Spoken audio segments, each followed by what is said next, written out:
लोगों ने नैज अर्धचालक या शुद्ध अर्धचालक के बारे में पढ़ा था और हमने आखिरी में जाके यह निष्कर्ष निकाला कि नैज अर्धचालकों में से धारा तो प्रवाहित होती है, किंतु इस धारा का मान बहुत ही अल्प होता है, बहुत ही कम मात्रा में धारा नैज अर्धचालकों द्वारा प्रवाहित होती है, जिसका कोई भी व्यवहारिक इस्तेमाल नहीं हो सकता। तो हमको चाहिए कि धारा को बढ़ाया जाए। तो धारा को कैसे बढ़ाएंगे? हम लोग क्या करते हैं, एक अलग प्रकार का सेमीकंडक्टर जो नैज अर्धचालकों में कुछ परिवर्तन करके बनाया जाता है, वह होता है अशुद्ध अपद्रवी या फिर इंग्लिश में बोलते हैं एक्सट्रिंसिक सेमीकंडक्टर। ठीक है, जैसा आप नाम कह रहे हैं, इसको हम लोग और क्या कहते हैं? अशुद्ध अर्धचालक। तो नाम आपको खुद कहता है, वो आगे वाला शुद्ध था और ये कैसा है? अशुद्ध। अशुद्ध कौन होता है? जिसमें कुछ अशुद्धि हो, कुछ मिलावट हो। तो बात बिल्कुल सही है। हम क्या करेंगे बच्चों, हमारे शुद्ध अर्धचालक में, वो शुद्ध अर्धचालक यानी नैज अर्धचालक जो किसी का भी बनाओ, या जर्मेनियम या सिलिकॉन, कोई भी ले लेना, कोई फर्क नहीं पड़ता। मैं जैसे मानती हूँ, मैं सिलिकॉन लेती हूँ, तो शुद्ध अर्धचालक है मेरे पास कौन? सिलिकॉन। कौन है? सिलिकॉन। इस सिलिकॉन में मैं अशुद्धि मिलाती हूँ। अशुद्धि दो प्रकार की मिलाई जा सकती है, या तो थर्ड ग्रुप की, अपना शुद्ध अर्धचालक कौन सा है बच्चों? Fourth group. तो अशुद्धि कौन सी मिलेगी? या तो थर्ड की मिलेगी या फिर फिफ्थ की मिलेगी। समझ गए? नैज अर्धचालक कौन से ग्रुप का बना है? चौथा ग्रुप, कार्बन फैमिली का, जिसमें अपन ने कल क्या देखे थे? सिलिकॉन और जर्मेनियम। ये ऐसे थे जिसमें संयोजी इलेक्ट्रॉन्स कितने थे? संयोजी का मतलब है सबसे बाहरी कक्ष में इलेक्ट्रॉन्स कितने थे? 4। अब हम कहते हैं हमें अशुद्धि मिलानी है। अशुद्धि कौन सी मिलानी है? या तो तृतीय ग्रुप मिलाओगे या फिर पंचम वाली मिलाओगे। अच्छा, तृतीय ग्रुप में क्या होगा? इसमें वैलेंसी क्या होगी? 3। तृतीय ग्रुप में वैलेंसी कितनी होती है? 3। और पांचवें ग्रुप में कितनी वैलेंसी होती है? 5। ये आपको ध्यान होगा, केमिस्ट्री के पीरियोडिक टेबल आवर्त सारणी में आप लोग इसे पढ़ते हैं। ये चीज मैंने क्या लिखी है? संयोजी या फिर वैलेंस इलेक्ट्रॉन्स। क्लियर आप लोगों को? अब देखो हुआ क्या, मैं दो तरीकों से आपको ये सिखाती हूँ। ये हमारे पास में शुद्ध अर्धचालक में सभी सिलिकॉन के थे या जर्मेनियम के थे, या तो सिलिकॉन के थे या जर्मेनियम के थे। हमने माना कि इसमें हमने पांचवी, कौन सी ले रहे हैं हम लोग? पांचवी ग्रुप की अशुद्धि मिलाई, और मैंने किसे मिलाया है? फास्फोरस को। तो मैंने इस जर्मेनियम वाले शुद्ध अर्धचालक में पंचम वर्ग का तत्व मिला दिया। मैंने इसे अशुद्ध कर दिया। इसकी जगह जर्मेनियम रख देती तो ये क्या हो जाता? शुद्ध। मैंने अशुद्धि मिलाई। अशुद्धि किसकी मिलाई? पांचवें ग्रुप की। फास्फोरस मिलाई मैंने। आप उसमें से कुछ भी मिलाओगे, बात एक ही कही जाएगी। ठीक है? अब हुआ क्या, इन सब में कितने इलेक्ट्रॉन्स थे बच्चों? सब में 4 थे, और ये सब 4 क्या कर रहे थे? सहसंयोजन बंध बना रहे थे। ओके, इसके पास कितने? 5। तो क्या होगा, ये इसके साथ बंध बनाएगा, ये इसके साथ बनाएगा, इसके साथ, ये ऐसे बंध बनेगा जैसे कल बने थे, किंतु किसका? ये एक बच रहा है। फास्फोरस का ये एक इलेक्ट्रॉन शेष बच रहा है, पर ये अभी मुक्त नहीं है घूमने में। क्यों? क्योंकि ये फास्फोरस के आखिरी कक्षा में बैठा हुआ है। ये फ्री तो नहीं है ना, ये कहाँ बैठा हुआ है? फास्फोरस के आखिरी पड़ोसी जर्मेनियम के साथ सहसंयोजन बंध का निर्माण कर लेते हैं और ये पांचवा इलेक्ट्रॉन, अतिरिक्त इलेक्ट्रॉन बच जाता है। यहाँ तक कुछ पूछना है किसी को? कुछ पूछना चाहते हो? अब आगे की बात क्या होती है कि इस प्रकार के अशुद्ध अर्धचालक जिसमें एक अतिरिक्त इलेक्ट्रॉन शेष रह जाता है, एक अतिरिक्त इलेक्ट्रॉन शेष रह जाता है जो किसी भी प्रकार का सहसंयोजन बंध का निर्माण नहीं करता। इस प्रकार की अशुद्धि को कहा जाता है दाता अशुद्धि। क्या कहा जाता है? क्यों दाता? दाता कौन होता है? देने वाला। ये क्या दे रहा है? एक अतिरिक्त इलेक्ट्रॉन प्रदान कर रहा है। तो इसको हम क्या बोलेंगे? इस प्रकार के दाता सेमी कंडक्टर। ठीक है, ये किसका दान कर रहा है? तो ध्यान से सुनते जाओ, ये किसका दान कर रहा है? इलेक्ट्रॉन कैसे आवेशित होते हैं? इलेक्ट्रॉन कैसे आवेशित होते हैं? ऋणावेशित को इंग्लिश में क्या कहते हैं? नेगेटिव। नेगेटिव की स्पेलिंग कहाँ से शुरू होती है? तो इस प्रकार के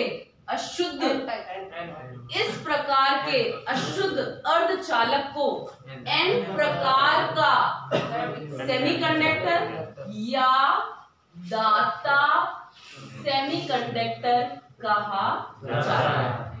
तो मुझे पूछे कि एन प्रकार के अर्धचालक को समझाइए, तो हम क्या कहेंगे? एन प्रकार का अर्धचालक वह अर्धचालक है जो कि कौन सी अशुद्धि बनाने मिलाने पे? पांचवें ग्रुप की अशुद्धि को मिलाने पर बनती है।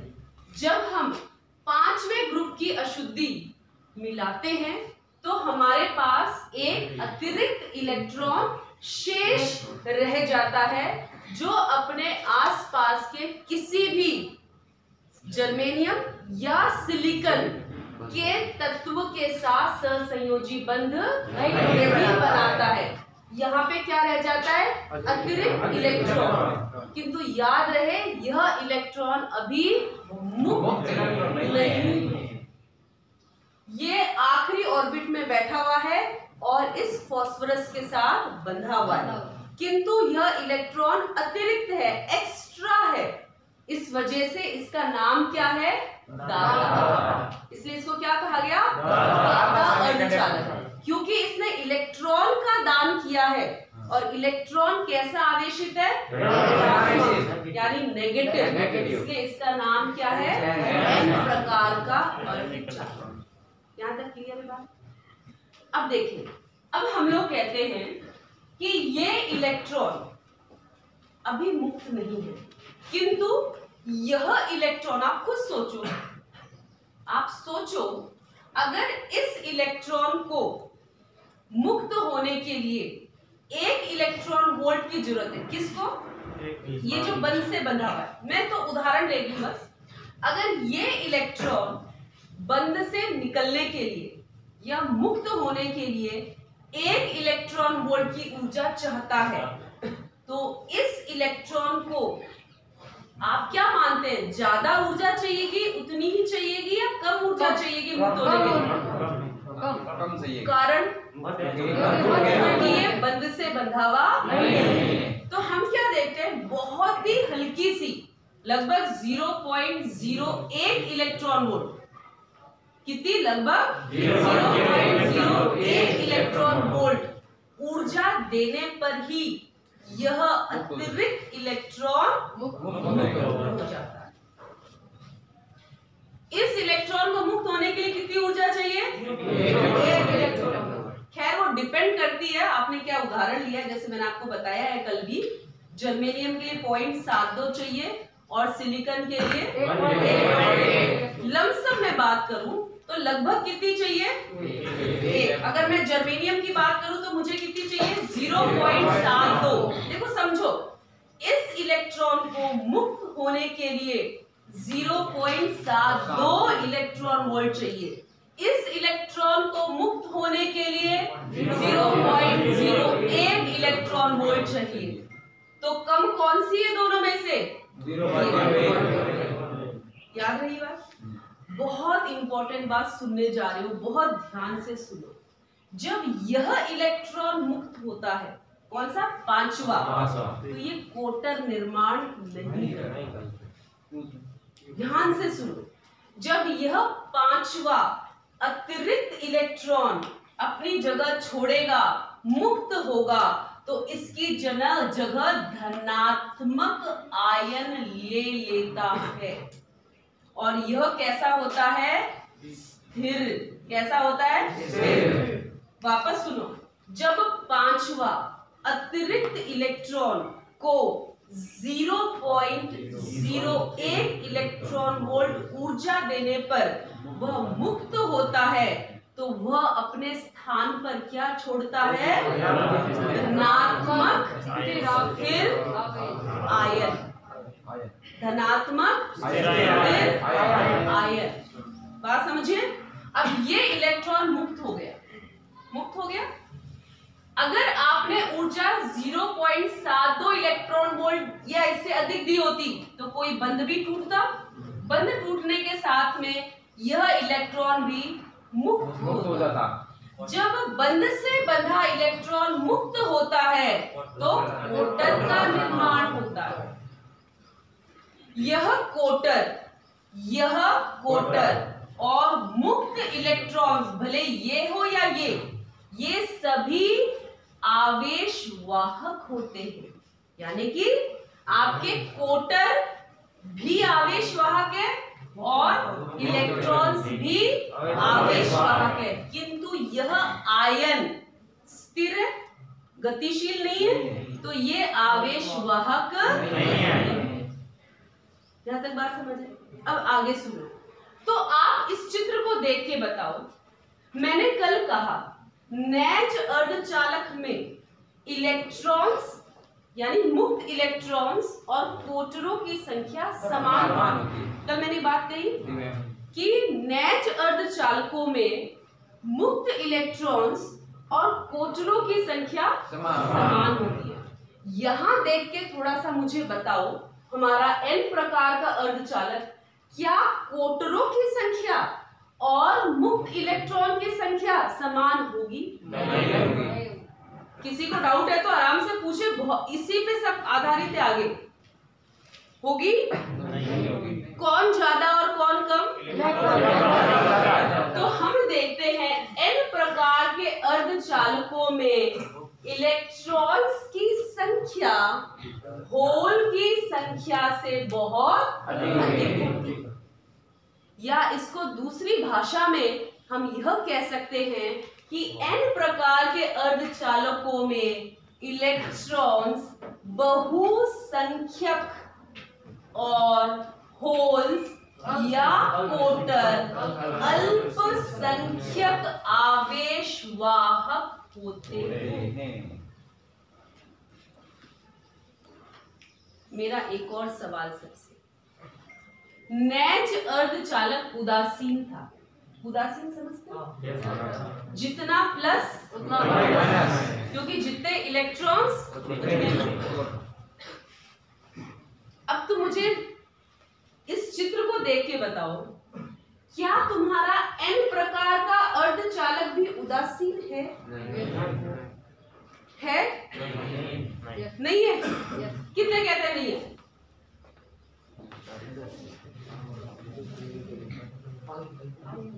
कितने कहते हैं नहीं है? ओके, बाकी सब मेरे साथ हो। अच्छा, तुझे क्यों लगता है कि नहीं है? बता बेटा, अच्छी बात है, बताओ आपकी क्या सोच है?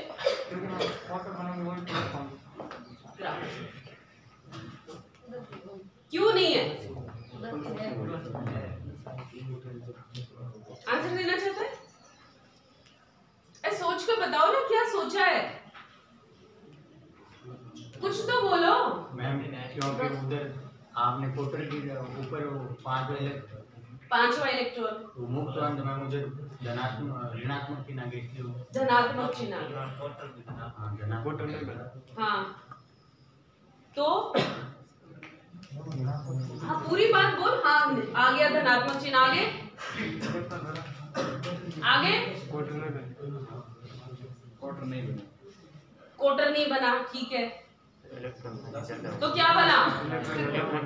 फिर धनात्मक आयन बना। तो फिर क्या हुआ?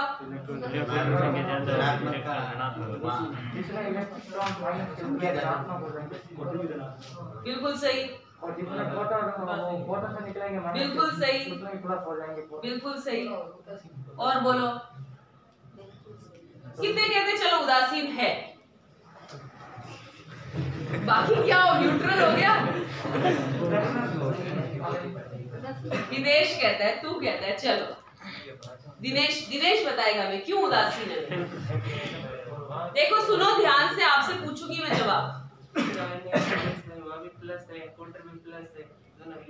बहुत अच्छी बात दिनेश, होशियार बेटा है तू तो मेरा। देखो इस बच्चे ने क्या जवाब दिया, एकदम परफेक्ट जवाब दिया। इस बात को सुने, जब यहाँ से इलेक्ट्रॉन निकला तो तुम्हारे दिमाग में तो है कि ये दोनों एक दूसरे को बैलेंस करेंगे। बंद से टूट के जितने इलेक्ट्रॉन मुक्त हुए उतने कोटर बनेंगे। ये तो मैडम बैलेंस हो रहा है, पर ये इलेक्ट्रॉन एक्स्ट्रा नाच रहा है। हमारे दिमाग में यही है ना, ये एक्स्ट्रा है। अरे तो भाई एक्स्ट्रा कहाँ है? ये निकला तो इसकी जगह कौन आया? धनात्मक आयन आया या नहीं आया? तो ये इसको बैलेंस करेगा कि नहीं करेगा? फिर क्या हुआ? उदासीन। क्या हुआ? उदासीन। हालांकि कहेंगे कि बहुसंख्यक आवेश वाहक कौन, अल्पसंख्यक आवेश कौन, किंतु कैसे हैं? बताओ किसको बात समझ नहीं आई, हाथ ऊपर करो। पक्का क्लियर? मन में डाउट नहीं रखना कोई भी। मैम ये सहसंयोजी बंध से जुड़ा है, इसको हम 0.72 इलेक्ट्रॉन वोल्ट देंगे तो मैम ऊपर वाले कब इलेक्ट्रॉन। तेरी डाउट क्लियर करती हूँ, यहाँ तक बात समझ आई? इस बच्चे का डाउट है। अब इसमें ऊर्जा बैंड कैसे होते हैं? ये तो हमारा एवरग्रीन, कौन है ये? ऊपर वाला कौन है बेटा? ईसी। देखो ध्यान से देख रहे हो ना बोर्ड? सबका ध्यान बोर्ड पे। ये कौन है? ईवी। यहाँ कौन है? कौन से? अरे मेरे शेरों, ये बंद वाले, ये बंद, इसको मिटा दो। ये बंद, इसको मिटा दो। ये एक्स्ट्रा पड़ा हुआ है। ये बंद वाले कहाँ बैठे? ये जो बंधे हुए वो कहाँ बैठे? ये एक्स्ट्रा इलेक्ट्रॉन है, क्या ये भी यहाँ बैठा रहेगा? नहीं, ये यहाँ नहीं बैठा रहेगा। ये कहाँ बैठा रहेगा? जस्ट इस ऊर्जा स्तर के नीचे एक और ऊर्जा स्तर होगी, यहाँ यह अतिरिक्त इलेक्ट्रॉन बैठा रहेगा। तभी तो इसको सिर्फ और सिर्फ कितनी ऊर्जा चाहिएगी? 0.01 इलेक्ट्रॉन वोल्ट जर्मेनियम के लिए, 0.05 इलेक्ट्रॉन वोल्ट सिलिकॉन के लिए, और यह इलेक्ट्रॉन यहाँ चला जाएगा। और ये सारे कौन से इलेक्ट्रॉन है? बंध में इलेक्ट्रॉन। अगर एक सेकेंड मुझे मेरी बात पूरी करने दे। इस ऊर्जा स्तर को, ये क्या था हमारा? दाता। दाता को इंग्लिश में कहते हैं डोनर। क्या कहते हैं? डोनेशन देते हैं ना, डोनर। तो इसको अपन किससे दर्शाते हैं? क्लियर? तो ये जो अतिरिक्त इलेक्ट्रॉन है उसकी ऊर्जा स्तर किसके पास होगी? चालक बैंड के पास। अब देखो मैंने कहा ये कितना गैप है? मैं ये जर्मेनियम लिया है तो ये कितना गैप लूं? 0.72 इलेक्ट्रॉन वोल्ट। थोड़ी सी ऊर्जा दो, कितनी दो? 0.2 इलेक्ट्रॉन वोल्ट ऊर्जा दे दो तो सबसे पहले ये दौड़ेंगे। ये दौड़ के कहाँ जाएंगे? चालक बैंड में जाएंगे। इसकी जगह क्या बनेगा? अरे धनात्मक स्थिर आयन। और ज्यादा ऊर्जा बढ़ाओ, और ज्यादा ऊर्जा बढ़ाओ, मानो 0.8 हो गई, तो ये इलेक्ट्रॉन कहाँ जाएंगे? और यहाँ क्या बनेगा? जितने ये जाएंगे उतने यहाँ क्या बनेंगे? अब देखो, कोटर तो कम, मुक्त इलेक्ट्रॉन ज्यादा, तो इलेक्ट्रॉनों की संख्या अधिक। तो इलेक्ट्रॉन कैसे हुए? कोटर कैसे हुए? अल्पसंख्यक। किंतु उदासीन, इधर कुल 4 है, ये दो इन दो धनात्मक आयनों को बैलेंस करेंगे और ये दो इन दो कोटरों को बैलेंस करेंगे, और कुल मिला के क्या हो जाएगा? ये उदासीन हो जाएगा। अब पूरी कहानी एक साथ बोले। तो अशुद्ध अर्धचालक, ध्यान से सुनो, अशुद्ध अर्धचालक 2 प्रकार के होते हैं। पहला, N प्रकार का अर्धचालक या दाता अर्धचालक। ठीक है। N प्रकार के अर्धचालकों के निर्माण के लिए नैज अर्धचालक में 5वें ग्रुप की अशुद्धि, उदाहरण फॉस्फोरस और को मिलाया जाता है। अशुद्धि कम मिलाते हैं ज्यादा? कम मिलाते हैं। अब दूध वाला अशुद्धि कितनी मिलाता है? थोड़ी मिलाएगा, पर अशुद्धि मिलाएगा। सुनार अशुद्धि कितनी मिलाएगा? ज्यादा मिलाएगा तो अपन को त्याग पड़ जाएगा ना, पीतल है। तो अशुद्धि बहुत कम मिलाई जाती है। कितनी? 10 की घात 6 में 1 अशुद्धि, 10 की घात 6 में सिर्फ और सिर्फ 1 परमाणु की अशुद्धि मिलाई जाती है। तो यदि हम फॉस्फोरस की अशुद्धि मिलाते हैं तो हमें ज्ञात है फॉस्फोरस पंच संयोजी पदार्थ है, जिसमें 4 इलेक्ट्रॉन अपने पड़ोसी जर्मेनियम या सिलिकॉन के साथ सहसंयोजक बंध के साथ बन जाता है। 1 इलेक्ट्रॉन अतिरिक्त रह जाता है। यह अतिरिक्त इलेक्ट्रॉन होने के कारण इसको हम दाता अर्धचालक कहते हैं। यह अतिरिक्त इलेक्ट्रॉन इस फॉस्फोरस में बहुत ही हल्के से बंधा हुआ होता है, यानी कि बहुत कम ऊर्जा देने पर, बहुत कम तापीय ऊर्जा देने पर भी यह मुक्त हो सकता है। इस इलेक्ट्रॉन को मुक्त जब कराते हैं तो इसके स्थान पर क्या निर्माण होता है? ऋणात्मक स्थिर आयन का निर्माण होता है। और जब बंध में बंधा इलेक्ट्रॉन मुक्त होता है तो उसकी जगह किसका निर्माण होता है? कोटर का निर्माण होता है। यह अतिरिक्त इलेक्ट्रॉन की ऊर्जा स्तर चालक बैंड के जस्ट नीचे होते हैं। आई कहानी समझ? यह क्या है? उदासीन। पूरी स्टोरी समझ आई?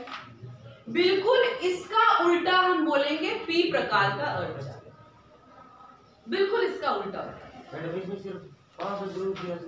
बस 5वें ग्रुप की, और कोई अशुद्धि नहीं मिलाते। इसका प्रतीक चाहो तो इसका प्रतीक ये होता है धनात्मक आयन और 1 इलेक्ट्रॉन, ये इसका प्रतीक है। अब आप इसको आराम से तसल्ली से बोर्ड से समझो, वापस आराम से उतारो और फिर अपन अगला शुरू करो। कुछ पूछना है तो पूछो आराम से।